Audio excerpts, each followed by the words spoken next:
जिंदाबाद।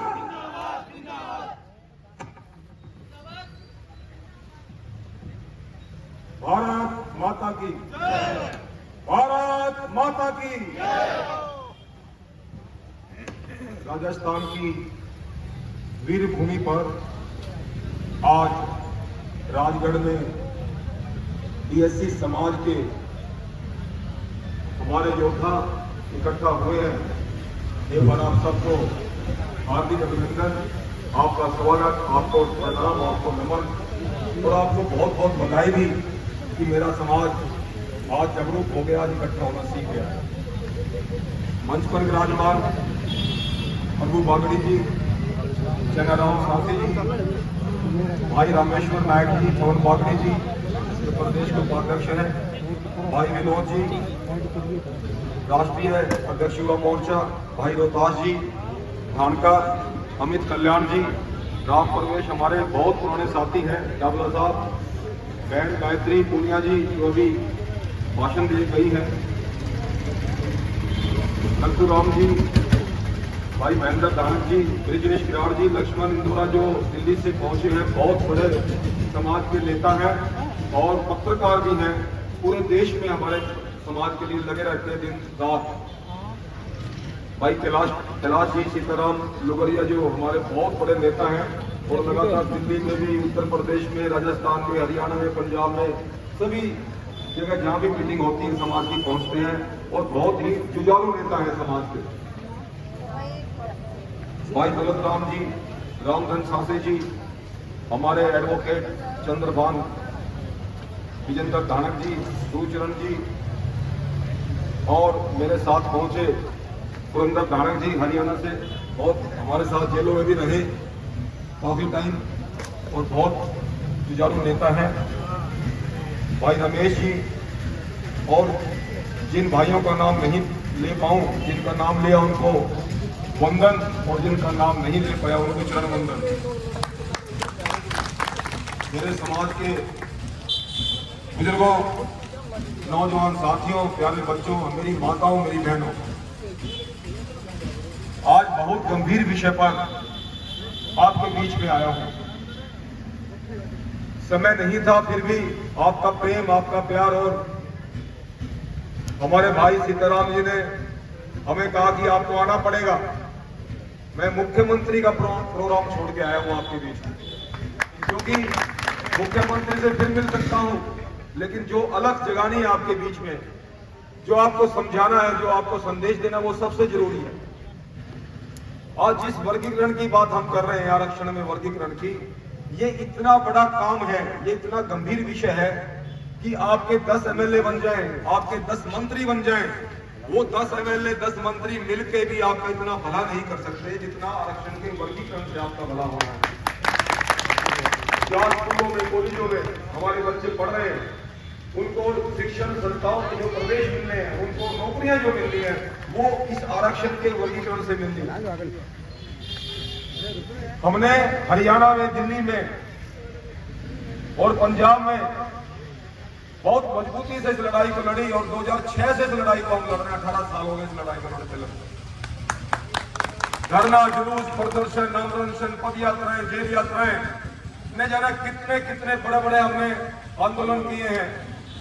तब जाकर के सरकारों ने माना, तब जाकर के लोग इकट्ठा हुए और लाखों की संख्या में लोगों को इकट्ठा करके हमने सरकारों को भी ललकारा और हमने इस सारे प्रशासन को भी ललकारा।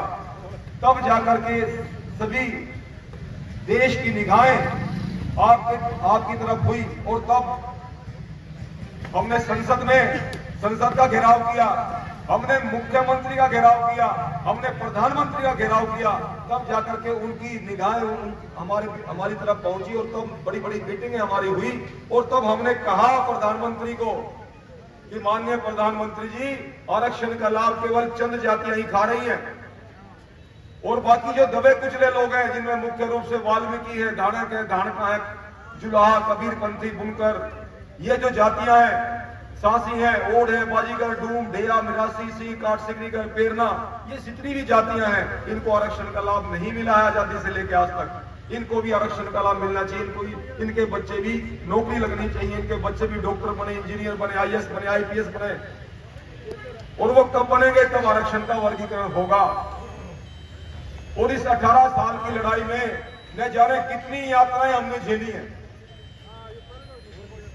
सर्दी का महीना हो, जनवरी का महीना हो, और आपको आपके कपड़े उतरवा करके आपको बर्फ की सीढ़ियों पर लेटा दिया जाए, ऐसी ऐसी यात्राएं भी हमने झेली है समाज के लोगों, तब जाकर के ये आपका काम हुआ। और आज देश की सबसे बड़ी पंचायत माननीय प्रधानमंत्री जी ने हमें आश्वासन दिया कि आपका हक जायज है और आपके हक के लिए हम किसी भी हद तक करके जाकर के, चाहे संविधान में हमने संशोधन करना पड़े, हम संविधान में संशोधन करके भी आपका हक देंगे।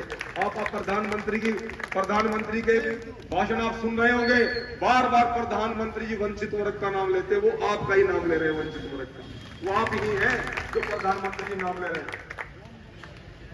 और समाज के लोगों, हमने 22 सितंबर को हरियाणा के जींद में 1 लाख लोग इकट्ठा करके, पूरे 1 लाख लोग इकट्ठा करके हमने रैली की थी और वहां से सरकार को ललकारा था। और सरकार हमारे बीच में आकर के, मुख्यमंत्री, हरियाणा के मुख्यमंत्री नायब सिंह सैनी ने हमारे बीच में आकर के एक टांग पे खड़ा होकर के ये कहा कि आपका हक है और सरकार बनते ही आपका हक पहली कलम से मैं दूंगा। हरियाणा में हो चुका है शिक्षा में लागू, और माननीय सुप्रीम कोर्ट का निर्णय, सुप्रीम कोर्ट में हम लगातार लड़ते रहे और सुप्रीम कोर्ट की लड़ाई कोई सामान्य लड़ाई नहीं थी। सुप्रीम कोर्ट की लड़ाई में हमने 6 वकील खड़े किए थे जो बड़े टॉप के वकील थे हिंदुस्तान के, और हर तारीख पे 10 लाख रुपए देने पड़ते थे, 10 लाख हर तारीख पे। और न जाने कितनी तारीखें लगी, हर तारीख पे वकील को 10 लाख रुपए देने पड़ते थे। तो पैसा भी आप लोगों को देना पड़ेगा, अपना समय भी आप लोगों को देना पड़ेगा और अपना सहयोग भी आप लोगों को देना पड़ेगा, और इकट्ठे होकर के लाखों की संख्या में आपको ये लड़ाई लड़नी पड़ेगी, तब जाकर के आपकी जीत होगी। और आज सुप्रीम कोर्ट का निर्णय आ गया 1 अगस्त को, और माननीय सुप्रीम कोर्ट की 7 जजेस बेंच ने, 1 जज ने नहीं 7 जजेस बेंच ने, और जिसकी अध्यक्षता माननीय मुख्य न्यायाधीश ने की, जिनका नाम डीवाई चंद्रचूड़ है, और 6 जजों ने हमारे पक्ष में फैसला दे दिया कि आरक्षण का वर्गीकरण आज होना चाहिए इस देश में, ताकि वंचितों को उनका लाभ मिले, ताकि वाल्मीकि, धाना, खटीक, सासी, ओड, बाजूगर, डूम, ढेया, मिरासी, सीका, सिगरीगर, पेरना, सपेरा, ये जितनी भी जातियां हैं, इनको इनका अधिकार मिले। किसी शायर ने कहा था कि हालात के कदमों पे कभी कलंदर नहीं गिरता, और टूटे भी सितारा तो कभी जमीन पर नहीं गिरता। हालात के कदमों पे कभी कलंदर नहीं गिरता, और टूटे भी सितारा तो कभी जमीन पर नहीं गिरता। और गिरते हैं बड़े शौक से समंदर में दरिया, लेकिन समंदर कभी जाकर के दरिया में नहीं गिरता। आप समंदर है समाज के लोगों, याद रखना, आप समंदर हैं, आप समंदर की तरह विशाल है। अपनी ताकत को पहचानिए, अपनी हिम्मत को पहचानिए, अपने जोश और अपने जुनून को पहचानिए। जिस दिन आप अपनी ताकत को पहचान जाओगे, खुद उस दिन आपका अधिकार देने से दुनिया की कोई ताकत आपको रोक नहीं सकती। ये इतनी बड़ी चीज है, एमएलए बन जाए, मंत्री बन जाए, वो बहुत छोटी सी बातें हैं। ये आरक्षण का वर्गीकरण ही सही मायनों में आपके लिए जीवन रेखा है, आपके बच्चों का भविष्य है।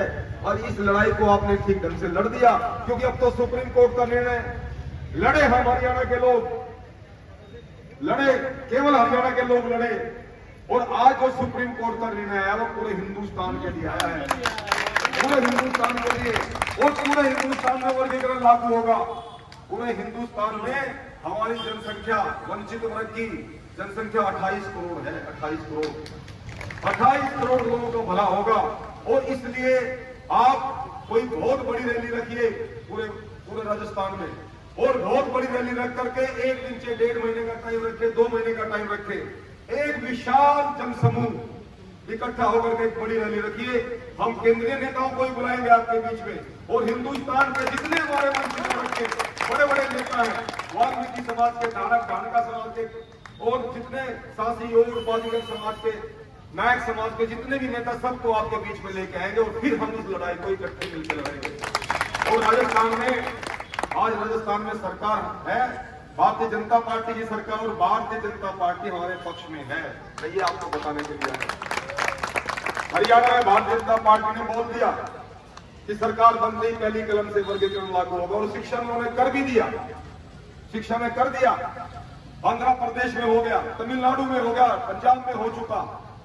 अब मुख्यमंत्री आए थे योगी जी उत्तर प्रदेश के अभी परसों हरियाणा के अंदर, वो भी बोल गए हैं मंच पे कि वंचित वर्ग का जो अधिकार है जो सुप्रीम कोर्ट का लेने वो हम करके देंगे। और मैं चाहता हूं कि आपकी राजस्थान में एक बार कोई बड़ा विशाल जनसमूह, क्योंकि जनता की ताकत है, सर से सर जुड़ेगा, कदम से कदम मिलेंगे और कंधे से कंधा जुड़ के चलेगा, तब ये लोकतंत्र है, प्रजातंत्र है, डेमोक्रेसी है। नेताजी सुभाष चंद्र बोस ने कहा था कि तुम मुझे खून दो मैं तुम्हें आजादी दूंगा, कहा था नहीं कहा था? और आज इस मंच के माध्यम से समाज के लोगों हम आपको कहना चाहते हैं कि हम आपको अपना खून भी देंगे और आपको अपना अधिकार भी देंगे, केवल आप हमारा साथ दीजिए। सरदार कबीर जिंदाबाद, सरदार कबीर जिंदाबाद, देशी समाज जिंदाबाद। पूरी जिंदगी आपको देने के लिए तैयार है, आपके हकों के लिए।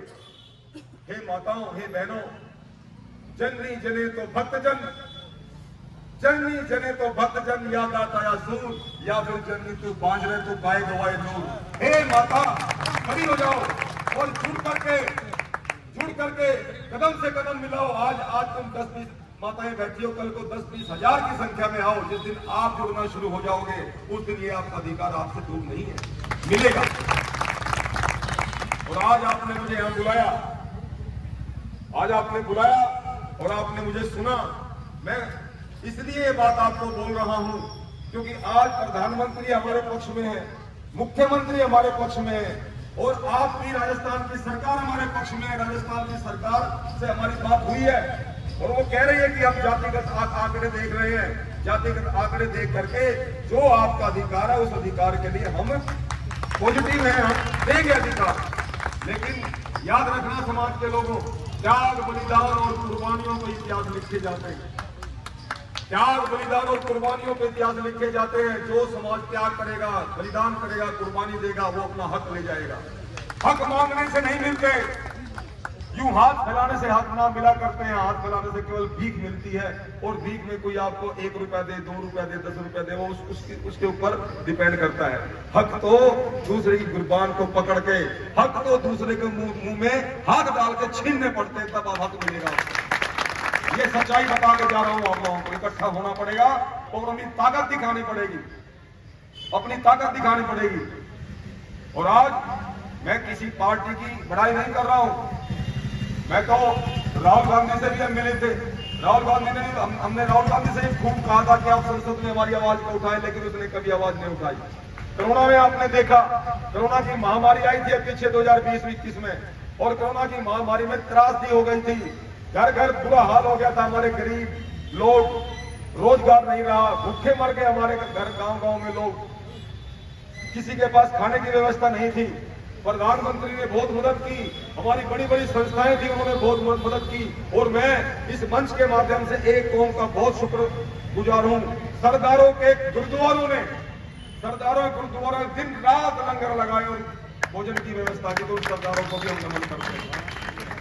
और राहुल गांधी जाके इटली में बैठ गया था, उसे कोई मतलब नहीं था हिंदुस्तान से कि यहाँ के लोग मरे, यहाँ के लोग कटे, यहाँ के लोग कुछ भी हो। इसलिए देश की एकता और अखंडता सबसे पहले आती है।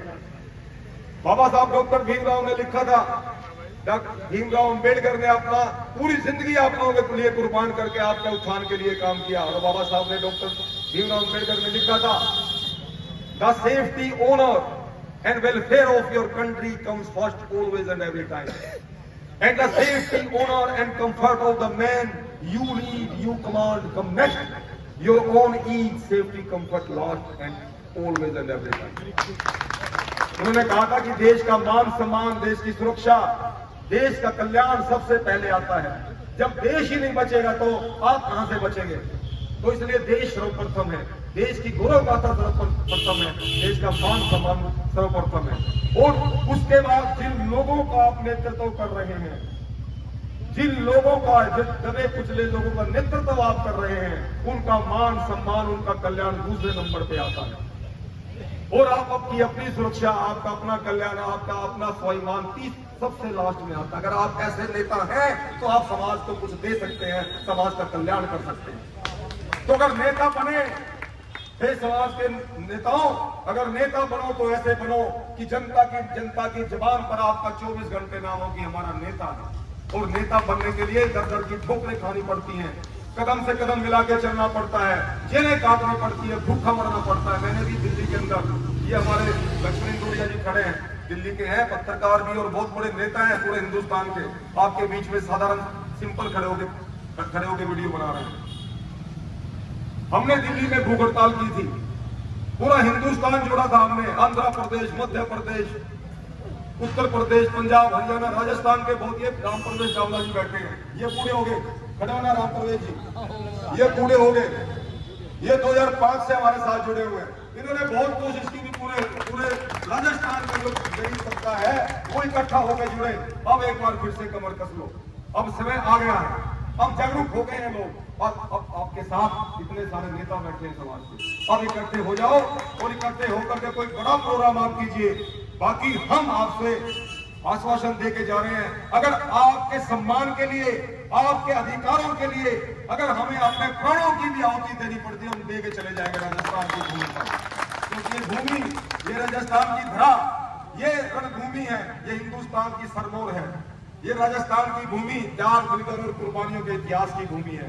और अगर आपके लिए हमें अपनी कुर्बानी दे के जाना पड़ा तो हम दे जाएंगे, लेकिन आपका अधिकार आपकी झोली में डाल के जाएंगे। ये वादा करके जाते हैं, वचन दे के आपको जाते हैं। एक चंद लाइनें आपके बीच में बोल के अपना संबोधन मैं समाप्त करूंगा। बहुत बड़े शहर में जब देश गुलाम था, आजादी की लहर चल रही थी, हिंदुस्तान पे 800 वर्ष तक विदेशी लोगों ने राज किया, 300 वर्ष तक अंग्रेजों ने राज किया, तोड़ा फोड़ा, हमारे मंदिरों को तोड़ा, हमारे मस्त लूटा गया, सोना चांदी लूट के ले गए, सोने की चिड़िया को कंगाल बना के रख दिया। लेकिन आज फिर से ये भारतवर्ष, यहाँ के लोग इतने मेहनती, इतने जुझारू, फिर से इन्होंने त्याग, बलिदान और तपस्या करके, मेहनत करके, अपना पसीना बहा, आज फिर से हिंदुस्तान इस दुनिया के तीसरे नंबर पे फिर से आगे खड़ा हो गया। आज हिंदुस्तान की तरफ पूरा विश्व देख रहा है, अमेरिका हो, जापान हो, रूस हो, इंग्लैंड हो, ऑस्ट्रेलिया हो, आज सभी देश आर्थिक मंदी की मार को झेल रहे हैं, आर्थिक मंदी की मार को झेल रहे हैं, लेकिन आपका भारतवर्ष दिन दुगनी रात चौगुनी तरक्की कर रहा है। और आज हमारे देश में, हमारे देश की सीमाएं सुरक्षित है। कोई भी, चाहे पाकिस्तान हो, आपको पता है पाकिस्तान हर दिन पाकिस्तान हमारे नाक में दम करता था, आतंकवादी भेजता था। आज हमारे देश की फौज को सीधा कमांड दे रखी है, सीधे आदेश दे रखे हैं कि जो भी दिखे मार दो, सीधी गोली मारो। एक टाइम ऐसा भी था जब फौजियों को आदेश नहीं था। तो आज देश, मैंने कई देशों की यात्रा की है, मैंने 3-4 देशों की यात्राएं की, इंग्लैंड गया हूं, अमेरिका गया हूं और कई देशों में गया हूं।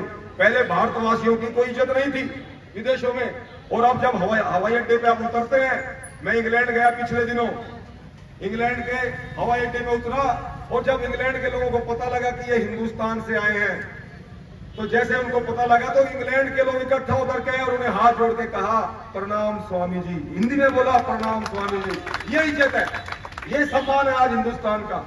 तो समाज के लोगों, ज्यादा न बोलते हुए मैं आपसे एक ही बात कहना चाहता हूँ, इकट्ठे होना सीख जाओ। और मैं नेताओं को भी बोलना चाहता हूँ कि छोटी मोटी बातें हैं, एक दूसरे का द्वेष है, भावना है, वो दूर कर लो। याद रखना, जब सम्मान पगड़ी की हो, जब लाज पगड़ी की हो, जब इज्जत पगड़ी की हो, तो हमें अपने बर्तनों की लड़ाई को दूर रखे, इज्जत की लड़ाई पे ध्यान देना पड़ता है। मैं जानता हूं, और 2 लाइनें बोल के अपना स्थान ग्रहण करूंगा। समझना क्या बोल रहा हूं। दरबारे वतन में जब एक दिन, दरबारे वतन में जब एक दिन सब जाने वाले जाएंगे, कुछ अपनी सजा को पहुंचेंगे, कुछ अपनी सजा ले जाएंगे। ऐ खाक नशीनों उठ बैठो, वो वक्त करीब आ पहुंचा है, अब तख्त उछाले जाएंगे, अब ताज गिराए जाएंगे। अब टूट गिरेंगी जंजीरें और जंजीरों की खैर नहीं। अब टूट गिरेंगी जंजीरें और जंजीरों की खैर नहीं। जो दरिया झूम के उठे हैं तिनकों से ना टाले जाएंगे। कटते भी चलो बढ़ते भी चलो, कटते भी चलो बढ़ते भी चलो, बाजू भी बहुत हैं सर भी बहुत, बढ़ते ही चलो कि अब डेरे मंजिल पे डाले जाएंगे। बढ़ते ही चलो कि अब डेरे मंजिल पे डाले जाएंगे। आपका बहुत बहुत शुक्रिया, बहुत बहुत धन्यवाद। जय हिंद, जय भारत।